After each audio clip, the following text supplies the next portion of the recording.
अरे मैं आस्था पर कहा, मैं तो व्यवस्था पर चोट कर रहा हूँ भाई। जो आप ही के ग्रंथ में लिखा हुआ है कि सरस्वती है ब्रह्मा की बेटी है, और ब्रह्मा जी का अपनी ही पुत्री पर नियत खराब हुआ और उन्होंने मतलब कि उनके साथ शादी कर लिया। तो आप खुद समझिए कि पूजा मतलब कि रावण श्रेष्ठ था, श्रेष्ठ है और श्रेष्ठ रहेगा। 3% अगर श्रेष्ठ है तो 97% क्या है, जाकर पूछ लीजिए उनसे। ब्राह्मणों का लिखा हुआ जितना भी ग्रंथ है, उस ग्रंथ में कहीं हिंदू शब्द है क्या? अगर हिंदू शब्द है तो हिंदू का बात करिए, ग्रंथ आप तो पढ़ लीजिए। तो राजनीति में भी तो चरित्रहीन कई नेता ऐसे दिखते हैं जिनके बारे में धारणा है या समाज मानता है, वैसे लोग बड़े बड़े पदों पर चले उनको जाते हैं। सजा मिलता है ना। जो नेता बलात्कार करता है, जो नेता चोरी करता है, अपहरण करता है, उसको सजा मिलता है ना।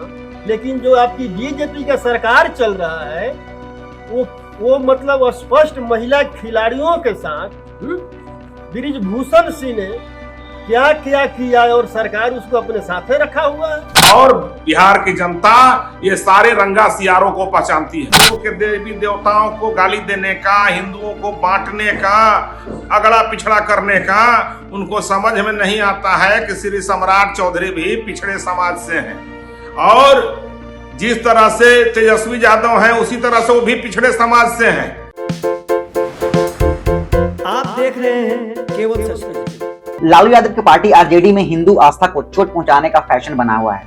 बीते कुछ महीनों से राजद के नेता लगातार हिंदू धर्म या हिंदू देवी देवताओं पर विवादित बयानबाजी करने से बाज नहीं आ रहे हैं। इस लिस्ट में अब राजद विधायक फतेह बहादुर सिंह का नाम भी शामिल हो गया है।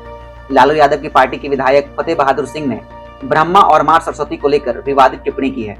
फतेह बहादुर ने न सिर्फ त्रिदेवों में शामिल ब्रह्मा जी और चरित्रहीन बताया, बल्कि मां सरस्वती पर भी बेहद आपत्तिजनक टिप्पणी की है। फतेह बहादुर सिंह ने मां सरस्वती को विद्या की देवी मानने से इनकार किया है। उन्होंने कहा कि मां सरस्वती को ग्रंथों में ब्रह्मा की पुत्री बताया गया।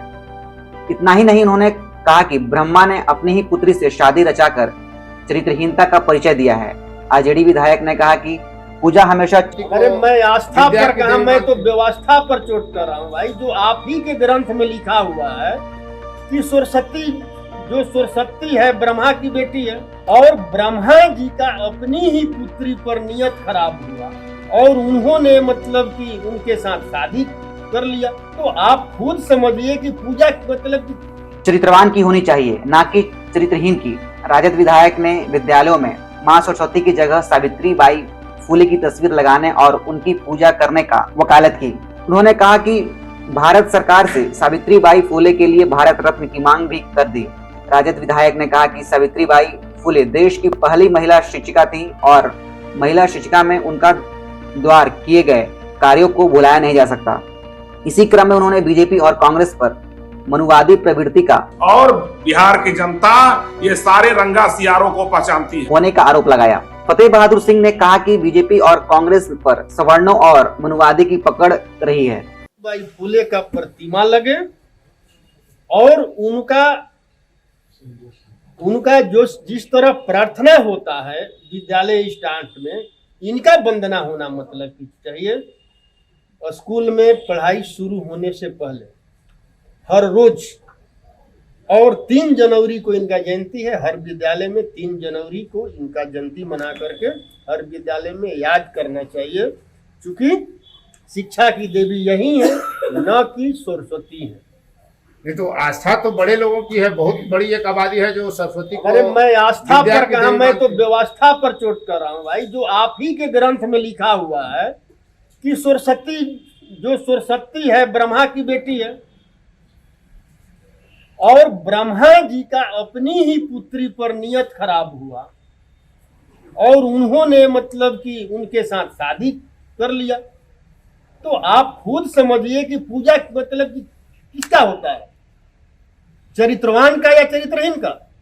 और ये भी चरित्रवान चरित्रहीन वाला बात मैं नहीं बोल रहा हूँ, ये संत कबीर दास ने मतलब कहा है। मैं उनका कहा हुआ बात कह रहा हूँ, उनका ग्रंथ आप मतलब पढ़ लीजिए। तो राजनीति में भी तो चरित्रहीन कई नेता ऐसे दिखते हैं जिनके बारे में धारणा है या समाज मानता है, वैसे लोग बड़े बड़े पदों पर चले उनको जाते हैं। सजा मिलता है ना। जो नेता बलात्कार करता है, जो नेता चोरी करता है, अपहरण करता है, उसको सजा मिलता है ना, लेकिन जो आपकी बीजेपी का सरकार चल रहा है वो मतलब स्पष्ट महिला खिलाड़ियों के साथ बृजभूषण सिंह ने क्या क्या किया है और सरकार उसको अपने साथे रखा हुआ है। और इसलिए रखा हुआ है कि मनुस्मृति में मतलब कि वही अधिकार उसको है। मनुस्मृति में बहुजनों का कोई अधिकार नहीं है। आप जो आयोजन कर रहे हैं डेहरी के पड़ाव मैदान में, उसमें जो आपने अतिथि आमंत्रित किया है उसमें डॉक्टर प्रोफेसर चंद्रशेखर हैं जो हिंदुत्व और सनातन के विरुद्ध बोलते रहे और उसके लिए सुर्खियों में आए हैं। केंद्र सरकार द्वारा कथित तौर पर हटा दिए गए डॉक्टर लक्ष्मण यादव हैं जो प्रोफेसर हैं। अर्जक संघ के अरुण गुप्ता और अन्य लोग हैं। मकसद क्या है आपका? कहीं ना कहीं तो कोई राजनीतिक एजेंडा होगा।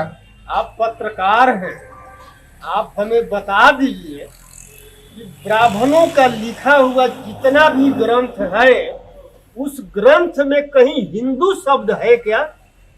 अगर हिंदू शब्द है तो हिंदू का बात करिए। अरे भाई, हम हिंदू हैं ही नहीं, हम 90% के लोग कथा कथित हम मतलब शूद्र हैं। हम शूद्र हैं और ब्राह्मणों ने शूद्रों को हजारों साल शिक्षा से वंचित रखा ताकि उन्होंने अपने पूर्वजों को पहचाने नहीं, अपना अधिकार नहीं समझे। उसी में 85% 90% शूद्रों को जगाने के लिए, अपना अधिकार समझाने के लिए इस कार्यक्रम को रखा है। और मतलब आप ये मान के चल रहे हैं कि ब्राह्मण है, बाकी सब लोग शूद्र हैं देश में? देश में 15% आप ही के भाजपा का प्रदेश अध्यक्ष का बयान आया ना कि ब्राह्मण श्रेष्ठ है, ब्राह्मण श्रेष्ठ था, श्रेष्ठ है और श्रेष्ठ रहेगा। 3% अगर श्रेष्ठ है तो 97% क्या है? जाकर पूछ लीजिए उनसे, वो तो शूद्र न है। और 3% और जब सम्राट चौधरी ने ये बयान देने से पहले एक गुलामी स्वीकार कर लिया उसका कि मैं भाई तुम्हारा गुलाम हूं। मतलब आने वाले लोकसभा चुनाव में राजद का एजेंडा यही रहेगा, शूद्र बनाम अन्य या ब्राह्मण बनाम अन्य शूद्र। हम ये सामाजिक बदलाव की बात कर रहा हूं, मैं राजनीतिक बदलाव इसका राजद से कोई लेना देना नहीं है। ये पूरे बहुजन समाज के लोगों का भविष्य का बात है। हम प्रकाश की तरह हम पूरे बहुजन समाज के लोगों को, जो 97% भारत के मूल निवासी हैं, 97% जो भारत के मूल निवासी हैं, 3% विदेशियों से, मैं 97% के मूल निवासियों को मानसिक गुलामी से आजाद कराना चाहता हूं। राजद का मतलब राजसी प्रवृत्ति और जलादी संस्कृति और दलालों से भरा हुआ दल है।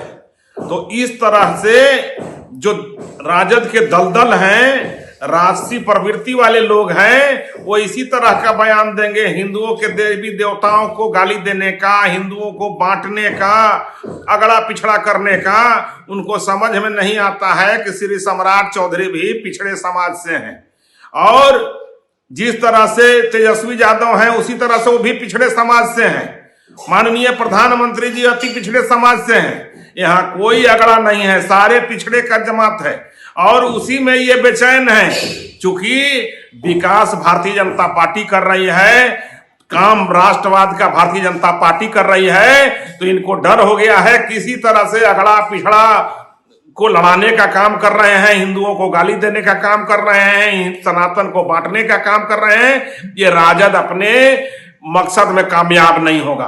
और बिहार की जनता ये सारे रंगा सियारों को पहचानती है।